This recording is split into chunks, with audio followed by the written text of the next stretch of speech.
20h30 dans la capitale. Mesdames et messieurs, c'est l'heure de vous informer. Tout de suite, le principal titre. C'est samedi 31 janvier 2026, le président congolais Félix-Antoine Tshisekedi Tshilombo a reçu les lettres de créance des 3 ambassadeurs du Qatar et la représentante de l'Union africaine.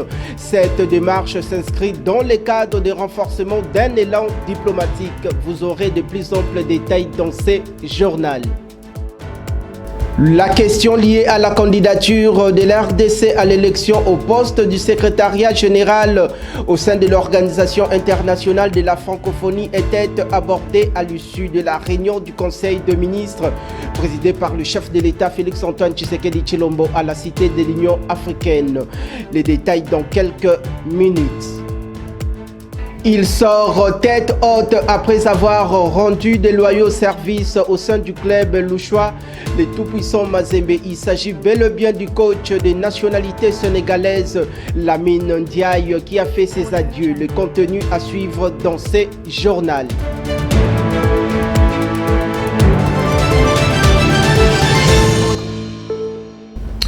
Une fois de plus, mesdames et messieurs, merci de nous choisir. Démarrons ce journal télévisé par cette information. Le chef de l'État, Félix-Antoine Tshisekedi Tshilombo, a reçu le vendredi 30 janvier de cette même année en cours le lettre de créance des 3 ambassadeurs du Qatar et celle de la représentante de l'Union africaine accréditée en République démocratique du Congo. Nous y reviendrons avec force et détails au cours de nos prochaines éditions. Restons dans le même registre consacré aux questions présidentielles dans cette grande édition d'information sur nos antennes. Le président de la République sœur du Congo-Brazzaville, Denis Sassou Nguesso, était reçu très récemment par son homologue de l'RDC, Félix-Antoine Tshisekedi Tshilombo. Au menu de leurs échanges, le renforcement de la coopération bilatérale entre les 2 pays voisins. Regardez. Palais de la Nation, vendredi 30 janvier 2026. C'est dans la matinée que l'hélicoptère transportant le président de la République s'est posé dans l'historique enceinte. Il s'agit de la première visite que le chef de l'État congolais effectue cette année à l'étranger. À Kinshasa, le chef de l'État a rencontré son homologue Félix-Antoine Tshisekedi Tshilombo en présence de la première dame du Congo, Antoinette Sassou Nguesso, avant le tête-à-tête entre les 2 dirigeants. Leur entretien, qui s'inscrivent dans le prolongement de ceux qui ont eu lieu le 24 janvier dernier à Oyo dans le département de la Cuvette, ont tourné autour de la coopération bilatérale entre Kinshasa et Brazzaville et de la situation à l'est de la République démocratique du Congo. À propos de cette situation, le panel des facilitateurs de l'Union africaine vient de séjourner en RDC avant le Rwanda et le Burundi. Toujours à Kinshasa, plus précisément à la cathédrale Notre-Dame du Congo, le président Denis Sassou Nguesso, accompagné de son épouse, a assisté à une messe en mémoire de François Kaniki, ancien sénateur décédé le 13 janvier dernier à Paris en France. Au cours de cette célébration eucharistique dirigée par le cardinal Fridolin Ambongo, les grands traits de la vie de l'illustre disparu ont été mis en relief. Aujourd'hui, notre frère, l'honorable François Kaniki, a fini sa course. Mais en gardant la foi, en veillant ainsi dans la charité, il a gardé la foi. Aujourd'hui, il va à la rencontre de Dieu, son Créateur. Loin d'être une fin absurde, sa mort est un passage vers Dieu, illuminé par la résurrection du Christ. En effet, François Kaniki laisse dans la communauté, dans la société, l'image d'un homme profondément humain, attentif aux autres, attaché à sa famille, engagé dans la société et respectueux de l'Église. Après la cathédrale Notre-Dame du Congo, le couple présidentiel a mis le cap sur Ntsélé, où François Kaniki a été porté en terre au cimetière Nécropole, entre terre et ciel. Au terme de cette cérémonie, le couple présidentiel a regagné Brazzaville en début de soirée. Mesdames et messieurs, abordons cette fois-ci les questions liées à la traditionnelle réunion du Conseil de ministres au deuxième chapitre de cette importante réunion qui faisait état du point d'information. Lors de sa prise de parole, la ministre congolaise d'État en charge de l'enseignement supérieur et universitaire a peint les tableaux liés à son secteur. Regardez. Quatrième chapitre du Conseil de ministres de ce jour, relatif à l'examen et à l'adoption des dossiers. 2 dossiers ont été présentés par la ministre de l'Enseignement supérieur, universitaire, recherche scientifique et innovation. Le premier portait sur les points d'action urgents de son secteur et directives données aux établissements publics et privés pour la rentrée académique 2025-2026. Elle a évoqué comme action urgente la consolidation du système LMD par l'application intégrale de ces 3 cycles constitutifs, licence, maîtrise, doctorat, le renforcement de la rigueur dans la gestion des établissements et centres de recherche, l'exigence de la performance dans toutes les institutions de l'enseignement supérieur, universitaire, recherche scientifique et innovation, l'équité, inclusion et soutien aux étudiants, ainsi que les appuis attendus du gouvernement. Pour la réussite effective de cette rentrée académique et la pérennisation des réformes initiées dans le sous-secteur, il a été envisagé de mener plusieurs actions, parmi lesquelles l'évaluation des différents contrats, des partenariats conclus dans le cadre de la numérisation de l'enseignement supérieur, les renforcements des capacités managériales des nouveaux membres des comités de gestion avec l'accompagnement du Sénarec, la standardisation de structures organiques des établissements et centres de recherche afin d'assainir les fichiers du personnel, de fixer les effectifs, de maîtriser les budgets et rémunérations et partant d'améliorer les conditions salariales du personnel, l'accélération du processus de la mise à la retraite du personnel éligible, l'opérationnalisation de la couverture maladie pour l'ensemble du personnel du secteur, les respects des engagements du gouvernement dans les cas des accords de Bibois ou encore l'organisation de la remise des insignes de grands chanceliers des universités et instituts supérieurs au président de la République.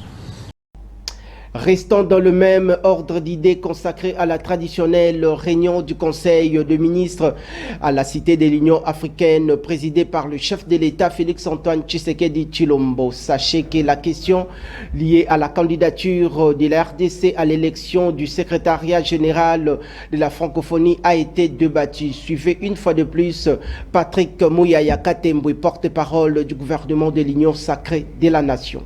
Regardez. Le deuxième volet de sa note portait sur notre stratégie diplomatique et enjeux liés à l'élection à la tête de l'Organisation internationale de la francophonie. Au regard des échéances du 15 juin 2026 pour les dépôts de candidatures, de novembre 2026 pour l'élection du secrétaire général de cette organisation, il a passé en revue les actions engagées jusque-là et celles en perspective, tout en formulant des recommandations pertinentes visant à permettre à notre pays d'assumer pleinement son leadership au sein de cette organisation, donc la francophonie. Ainsi donc, la République démocratique du Congo présentera un candidat au poste de secrétaire général de l'Organisation internationale de la francophonie. Dans un autre registre, sachez que le vice-premier ministre et ministre congolais en charge du budget Adolphe Muzitu Mfumuti a reçu très récemment dans son cabinet de travail une forte délégation composée notamment de membres du Fonds monétaire international. Au menu de leurs entretiens, la question liée à l'exécution du processus du budget. Regardez. Le vice-premier ministre, ministre du budget Adolphe Muzitu, accompagné du vice-ministre Élisée Boukoumouana, a échangé ce vendredi 30 janvier 2026 en son cabinet de travail au centre financier de Kinshasa avec la délégation du FMI, Fonds monétaire international, conduite par Jean-Baptiste Gros, chef de la mission d'assistance technique de cette institution de Bretton Woods. Arrivé au terme de sa mission d'assistance technique auprès du gouvernement, la délégation du FMI est venue rendre compte de son travail de 2 semaines au vice-premier ministre du budget, Adolphe Muzitu. Nous sommes venus rendre compte de la mission d'assistance technique que nous avons menée durant les 2 semaines passées, dont l'objet était principalement d'analyser les processus d'exécution budgétaire pour améliorer l'efficacité de la dépense et pour analyser aussi les processus de reporting et la qualité de l'information disponible auprès du public. Alors, notre travail ici était essentiellement d'analyser les processus techniques d'exécution du budget plus que l'exécution du budget de l'année en tant que tel. Nous avons pu observer lors de la mission les efforts qui ont été entrepris pour modifier ces procédures et donc notamment analyser la mise en œuvre de la déconcentration de l'ordonnancement dans 4 ministères pilotes qui commencent en février. Donc nous avons pu analyser avec les autorités les réformes qu'elles sont en train de mettre en place. Alors nous n'avons pas demandé assurance, ce n'était pas l'objet de la mission.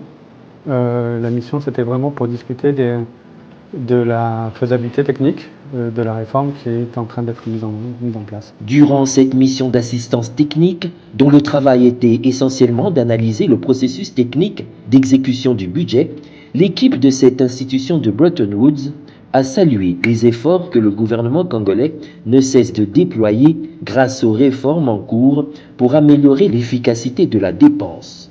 Alors, notre travail ici était essentiellement d'analyser les processus techniques d'exécution du budget plus que l'exécution du budget de l'année en tant que tel. Nous avons pu observer lors de la mission les efforts qui ont été entrepris pour modifier ces procédures et donc notamment analyser la mise en œuvre de la déconcentration de l'ordonnancement dans 4 ministères pilotes qui commencent en février. Donc nous avons pu analyser avec les autorités les réformes qu'elles sont en train de mettre en place. Les membres de la délégation du FMI sont repartis très satisfaits des discussions qu'ils ont eues avec le vice-premier ministre du budget Adolphe Muzito sur la faisabilité technique de la réforme qui est en train d'être mise en place. Parlons cette fois-ci des efforts consentis de manière titanesque par la patronne du secteur de l'éducation nationale de la République démocratique du Congo, Raissa Malou, au sein du gouvernement soumis sous les règnes du chef de l'État, Félix-Antoine Tshisekedi Tshilombo. Suivez. Ce lancement n'est pas un événement isolé. Il constitue une réponse concrète aux engagements pris dans notre plan quinquennal 2024-2029, plus précisément sous son objectif stratégique 4, qui vise la modernisation du système éducatif par l'intégration des technologies de l'information et de la communication. En numérisant le contrôle physique des enseignants, nous renforçons la transparence et l'efficacité administrative. Ce nouveau système intégré permettra désormais une gestion fiable et sécurisée de la base de données des enseignants, l'optimisation de la gestion des effectifs par l'élimination des doublons et des cas fictifs, une traçabilité accrue des mouvements du personnel enseignant sur l'ensemble du territoire national.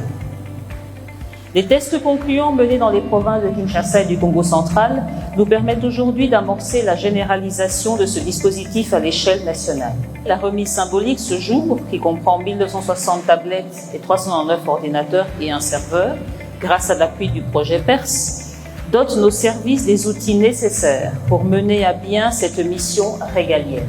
En alignant nos actions sur l'axe 3 de notre plan quinquennal relatif au renforcement de la gouvernance, nous réaffirmons notre détermination à rationaliser la gestion des ressources pour le seul bénéfice de l'enseignant congolais et de l'élève. Le gouvernement Judith Soumina Tsholoka est à pied d'œuvre en pleine mission d'itinérance sur l'ensemble de l'étendue nationale pour assurer les renforcements de la sécurisation des frontières de la République démocratique du Congo pendant cette période de crise. La vice-ministre congolaise en charge de l'Intérieur, Eugénie Tshela-Kamba, ne cesse de multiplier ses différentes descentes sur les terrains, une manière de lutter contre l'insécurité grandissante. Suivant.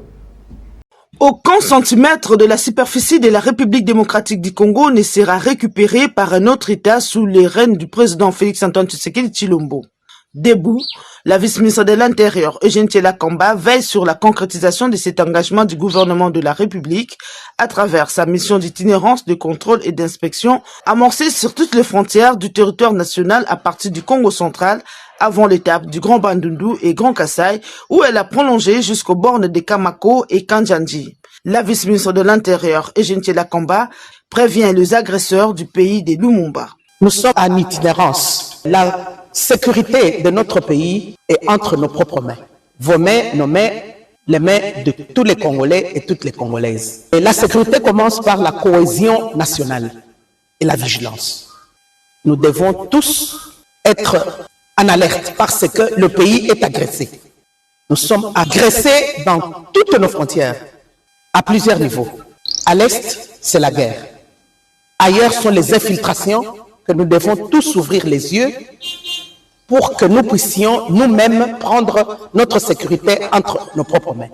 Voilà pourquoi nous sommes en itinérance. À partir de Chikapa, Eugénie Lakamba mobilise ses compatriotes pour une résilience face à la guerre d'agression rwandaise. Le Congo ne tombera jamais à tête conclue.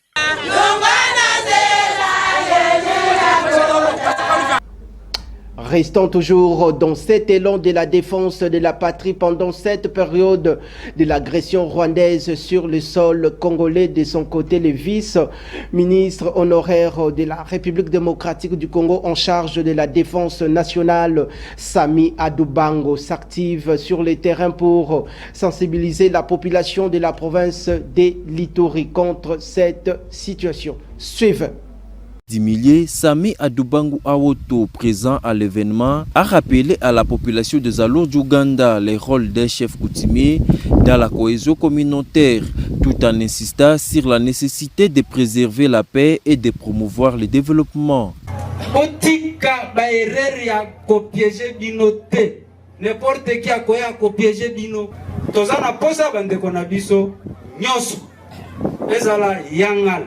Ezala ya Jukot, ezala mulubara, ezala mulendu, mais nazana posa ya kote, nazana posa ya serpe ya Thomas Lubanga te, pe nazana posa ya autodéfense te na luru Uganda. Nalobaka soki bo votaka président Félix te na 2023 mbelemboka oyo ekei. Le même message a été réitéré par l'ensemble des chefs coutumiers des Alor d'Ouganda pendant les rituels traditionnels. Ezali symbole ya unité na kimia na kati ya mboka na kolanda l'État. A noter qu'un mausolée construit grâce au financement de Sami Adoubango en mémoire du défunt chef Ushirire Avonde a été inauguré et remis à la famille par l'administrateur militaire du territoire. Par ces gestes, le leader Mahagi a voulu témoigner sa reconnaissance envers les disparus qu'il avait accompagnés dans son parcours politique. Changeons de registre pour parler cette fois-ci de la province du Kwilu. Sachez que les travaux d'exécution des infrastructures d'intérêt commun se poursuivent sans relâche pour assurer la modernisation de la dite province sous le règne du chef de l'État Félix-Antoine Tshisekedi Tshilombo à la tête de la République démocratique du Congo. Suivez. L'année 2026 s'annonce décisive pour le projet de construction et modernisation de la route Ingudi-Idiofa dans la province du Kwilu. À l'avant-plan de ces vastes chantiers, l'entreprise chinoise Sinohydro 1 poursuit l'exécution des travaux avec rigueur, technicité et un sens élevé du devoir. Entre le 20 décembre 2025 et le 20 janvier 2026, plusieurs avancées notables ont été enregistrées. Au PK 11 au plus 650, les équipes ont poursuivi le travaux de coffrage en vue de la construction des caniveaux, tandis qu'au PK 11 plus 720, la pose des armatures du radier du caniveau côté droit a été réalisée. Ces ouvrages d'assainissement constituent une base essentielle pour garantir la durabilité de la route et une bonne gestion des eaux de ruissellement. Parallèlement, l'ouverture de l'emprise au PK 12 plus 4 ans a été engagée. Cette opération est stratégique car elle permet de sécuriser l'espace nécessaire aux travaux, de prévenir les empiètements et d'assurer la bonne progression du chantier conformément aux normes techniques. Sur le tronçon allant du PK 11 au plus 770 au PK 12 plus 280 côté droit dans le sens du projet, une autre équipe de Sinohydro 1 a procédé à l'ouverture d'une déviation provisoire provisoire. Cette mesure vise à maintenir la fluidité du trafic tout en permettant la poursuite des travaux en toute sécurité sur ces segments. Plus en amont, au PK6 plus 450, la pose des bordures se poursuit. Ces ouvrages jouent un rôle clé dans la protection de la chaussée, la délimitation de la route et la canalisation efficace des eaux, contribuant ainsi à la durabilité de l'infrastructure. Animée par l'exigence du travail bien accompli, l'entreprise Sino Hydro 1 a également finalisé sur le tronçon PK5 plus 160 au PK6 plus 0,50 la couche de base suivie de la couche d'imprégnation et de la bicouche. Dans le même temps, les équipes continuent la pose des bordures de part et d'autre de la chaussée, ces ouvrages indispensables à la stabilité et à la protection de la route. L'ensemble de ces opérations est exécuté sous la supervision attentive de l'Agence congolaise des grands travaux, maître d'ouvrage délégué du ministère des Infrastructures et Travaux publics, avec l'appui de la mission de contrôle CKM, garantissant le strict respect des normes techniques et contractuelles en vigueur. Ainsi, sur l'ensemble du tracé, le travaux avance de manière méthodique, traduisant la volonté de livrer une route moderne, durable et conforme aux standards techniques au bénéfice des populations du Kwilu. Dans les registres consacrés aux questions internationales, dans cette grande édition d'information, on parle des nouvelles attaques des rebelles djihadistes qui ont causé la mort des civils et des forces de l'ordre au Nigeria. Suivez. Ayant débuté depuis juillet 2009, les oppressions djihadistes au Nigeria, affiliées à l'insurrection de Boko Haram, un groupe terroriste islamiste, sont une série de plusieurs attaques armées motivées généralement par des facteurs politiques, économiques, religieux et sociaux visant à renverser le gouvernement et à établir un État islamique fondé sur la charia, signifiant littéralement la voie, qui est l'ensemble des prescriptions islamiques dérivées du Coran et de la Sunna. Caractérisées par des conflits armés sans précédent, ces oppressions s'étendent au-delà des frontières du Nigeria, affectant également le Cameroun, le Tchad et le Niger. Et étant donné la situation présente, une nouvelle attaque djihadiste suspectée d'être une embuscade de l'État islamique en Afrique de l'Ouest, abrégé ISWAP, une faction rivale de Boko Haram, a fait des dizaines de morts dans des soldats nigérians dans l'État de Borno, au nord-est, ce vendredi 30 janvier 2026. De plus, la région de Borno est particulièrement réputée pour être l'épicentre de l'insécurité djihadiste menée par ces deux groupes armés islamistes depuis 2009, année de la mort du chef initial de Boko Haram, Mohamed Youssouf. De ce fait, la lutte contre le terrorisme au Nigeria se poursuit sans relâche, notamment avec le renforcement des capacités aériennes, la mobilisation de la Civilian Joint Task Force, la force multinationale mixte, abrégée FMM, et une coopération internationale. Tandis qu'au Niger, le général et président de la République, Abdourahmane Tiani, passe cette fois-ci à la vitesse des croisières pour rétablir l'ordre de l'État. Regardez. La situation est au calme et sous contrôle de l'armée régulière au Niger. Après le coup d'État manqué à Niamey, le général d'armée Abdourahmane Tiani, président de la République et de la transition du Niger, lance un message fort à certains pays africains et la France. Nous félicitons l'ensemble des forces de défense et de sécurité qui ont su coordonner leur action, ainsi que les partenaires russes qui ont défendu avec professionnalisme leur secteur de sécurité. Nous rappelons aux sponsors de ces mercenaires, notamment Emmanuel Macron, Patrice Talon, Alassane Ouattara, nous les avons suffisamment écoutés, aboyés, qu'ils s'apprêtent eux aussi à leur tour à nous écouter rugir. Signalons que Niamey, capitale nigérienne, a traversé un moment de tension marqué par de fortes détonations et des tirs de balles ont été attendus dans la zone de l'aéroport international Diori Amani et de la base aérienne 101 dans la nuit du mercredi 28 au jeudi 29 janvier dernier. Une attaque ratée grâce à la vigilance de l'armée nigérienne. Certains assaillants ont été neutralisés sans être identifiés. Notons que la réplique du président Tiani laisse perplexe l'opinion sur le plan régional et mondial. Dans le registre consacré aux questions sportives, dans cette grande édition d'information, retenez que le manager général du tout-puissant Mazembe, Kitenge Kikumba, a expliqué les raisons du départ du coach des nationalités sénégalaises, Lamine Ndiaye, qui a hissé les clubs louchois sur le chiquier continental. Regardez. Bien, vous savez que depuis la journée d'hier, 29 janvier, nous avons reçu l'annonce du départ du coach Mamadou Lamine Ndiaye de la tête du TP Mazembe. Et ici, j'aimerais bien confirmer qu'effectivement, le coach Lamine Ndiaye a posé le problème au comité et après examen de la situation et de commun accord, le comité et le coach se sont entendus pour cette séparation qui n'est pour nous qu'un au revoir. Le coach a déjà travaillé ici, vous le savez très bien. Il nous a amenés au sommet du football mondial et il est parti, il est revenu et il n'est pas exclu qu'il revienne encore. Alors aujourd'hui, l'ensemble du comité a tenu à lui souhaiter un bon retour, un au revoir et à saluer aussi l'arrivée du coach Slimane Rao, qui a déjà travaillé ici chez nous et qui revient pour reprendre le flambeau que le coach Lamine lui transmet.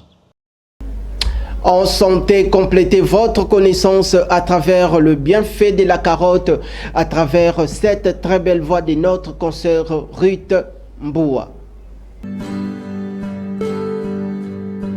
La carotte fait partie des légumes le plus consommés dans le monde entier. Pour cause, sa saveur douce et sucrée s'est prête à toutes les associations en cuisine et séduit le petit comme le grand. Ce succès est une excellente nouvelle puisque le profil nutrition de la carotte est remarquable et unique. Elle regorge des vitamines et des minéraux essentiels pour la santé, parmi lesquels nous pouvons citer la vitamine A, vitamine B6, vitamine K, vitamine BD, vitamine C, vitamine E, le fer, le phosphore, le potassium. La couleur foncée de la carotte provient de ses très nombreux pigments. Il contribue à prévenir plusieurs maladies, dont les maladies cardiovasculaires et certains cancers. Son jus améliore la capacité antioxydant et les taux de vitamine E dans le sang, en plus de diminuer les cholestérols et les triglycérides du foie et dans le sang. Pour rappel, retenons que la carotte est une excellente source de bêta-carotène, source de fibres douces, bonne teneur en vitamines du groupe B, favorise la santé des yeux et de la peau, fort pouvoir en antioxydants.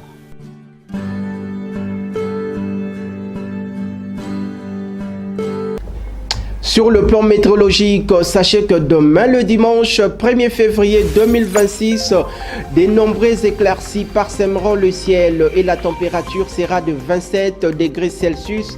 La force du vent oscillera aux alentours de 6 km par heure, tandis que dans la soirée, de nombreuses éclaircies parsèmeront le ciel et la température retombera à 26 degrés Celsius.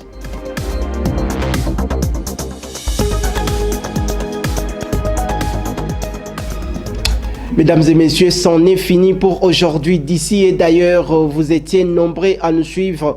Bien avant de vous quitter, place au rappel des titres.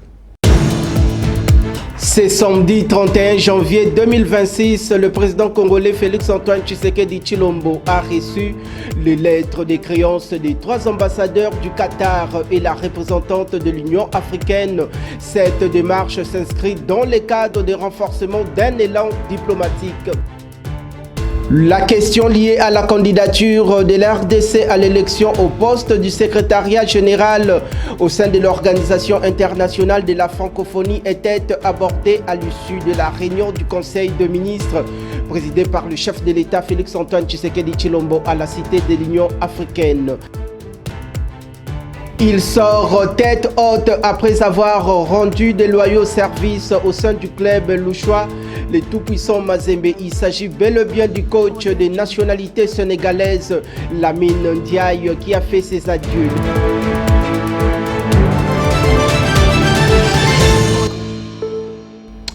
Ces travaux des titans et l'œuvre réalisée de main de maître grâce à l'esprit solidaire de l'équipe rédactionnelle et celle de la technique.